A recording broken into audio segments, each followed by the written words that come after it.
Hi guys, welcome back to my channel. நீங்கள் மறக்காமல் subscribe பண்ணி லைக் பண்ணுங்கள்.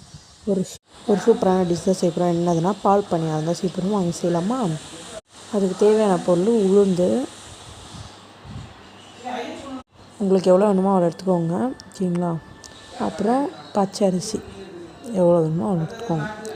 ரெண்டுத்தையும் நல்லா தண்ணியில் நல்லா ஊற வச்சுப்போம். 4 மணி நேரம் நல்லா ஊறிச்சு கைஸ். இப்போ நல்லா மிக்சியில் போட்டு நல்லா அரைச்சிட்டு வரலாம் வாங்க.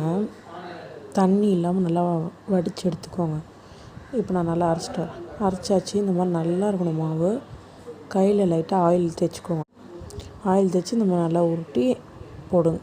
உங்களால் எவ்வளோ குட்டி குட்டியாக முடியுமோ அவ்வளோ போடுங்க. கையில் ஒட்டாமன்னா எண்ணெய் தேய்ச்சிக்கோங்க. மாவு நல்லா சாஃப்டாக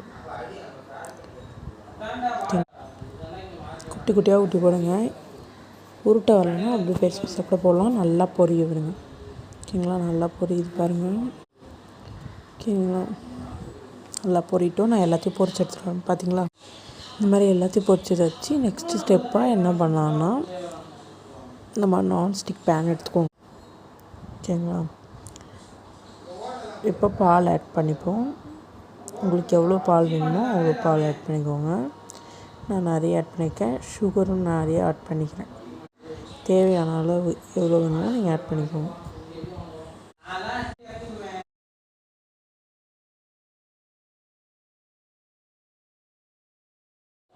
இப்போ வந்துட்டு இது நல்லா சூடானதுன்னே இந்த உருண்டை எடுத்து இறக்கிடலாம். நான் ஏலக்காய் கொஞ்சம் ஒரே ஒரு ஏலக்காய் எடுத்து அது உள்ளே இருக்கிறத மட்டும் எடுத்து சேர்த்துக்கிட்டேன்.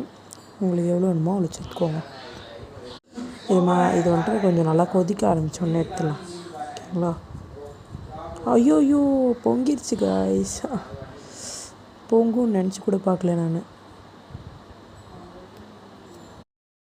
இப்போ இந்த உருண்டை எல்லாத்தையும் உள்ளே இறக்கிடலாம், ஓகேங்களா? இப்போ நல்லா வந்துட்டு அடுப்பு ஆன் பண்ணியாச்சு. மிக்ஸ் பண்ணலாம் நல்லா. சுகர் எல்லாம் ஒன்றா இருக்குது.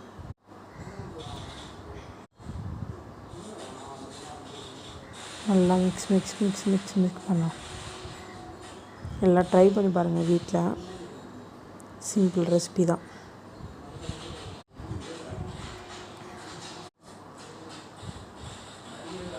ரெடி ஆயிடுச்சு பால் கொழுக்கட்டை. சூப்பராக இருக்குது. நீங்களும் ட்ரை பண்ணி பாருங்கள். பாய்.